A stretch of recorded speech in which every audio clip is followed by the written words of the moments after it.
Sa mga nagtatanong kung paano ko ine-edit yung mga pictures na ito, yung mga hindi pa nakanood doon sa nauna kong tutorial, kung paano ito gawin, panoorin nyo lamang ito. At para doon sa nag-request na gawin ko ng mas mabagal para masundan ito ng maayos. So kapag may mga pinupost akong ganito, halimbawa po, ito po yung nagustuhan yung picture, na gusto nyong kopyahin yung kanyang prompt, pindutin nyo po yan. At nilalagay ko po yung prompt sa comment section. Pindutin nyo po itong comment. I-copy nyo po ito. Ilong press nyo po siya. Pindutin nyo po itong copy. And then, pindutin nyo po yung box na nandyan sa pinakagitna ng cellphone nyo para makapag-out po kayo dito sa Facebook. Then, pumunta po kayo dito sa Google. I-search nyo po dito sa search bar ang Gemini AI. Ayan, ganyan po ang i-type nyo. Then, pindutin nyo yung search dyan sa mismong keyboard nyo. At ito po yung pipindutin po natin.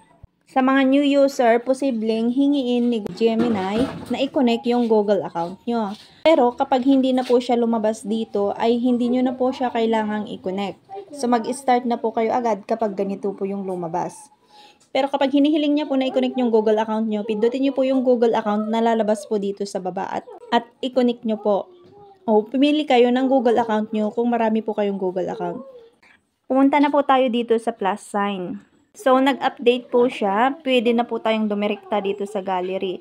Pero kung wala pong nakalagay dito na gallery sa inyo, iselect nyo po ang upload files. So, dahil updated na po ito, pindutin na po natin ang gallery. Pindutin po natin ang agree. Iselect nyo po yung picture nyo na gusto nyo pong i-edit dito. Halimbawa po ito, pindutin lamang po natin yung bilog. Then, pindutin po natin itong add. Ayan, hintayin lamang po natin lumabas dito.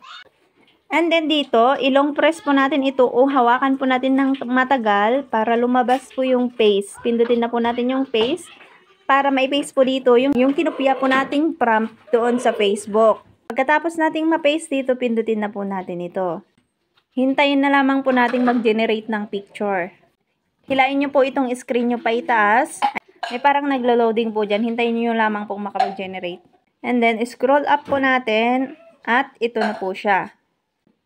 So, para ma-download po natin, ilong press po natin. Then, pindutin po natin itong save. Pero kung download po yung lalabas dito, download po ang pipindutin nyo. So, nag-update na po kasi ngayon ang Gemini. Iba na rin po yung lumalabas. So, i-save nyo po o i-download nyo. So, save po natin dahil save ang lumabas. Yan, kapag image downloaded ng lumabas, napunta na po yan sa ating gallery. Hanapin nyo na lang po doon at maaring napunta po doon sa album. Yun lang, follow and share for more tips.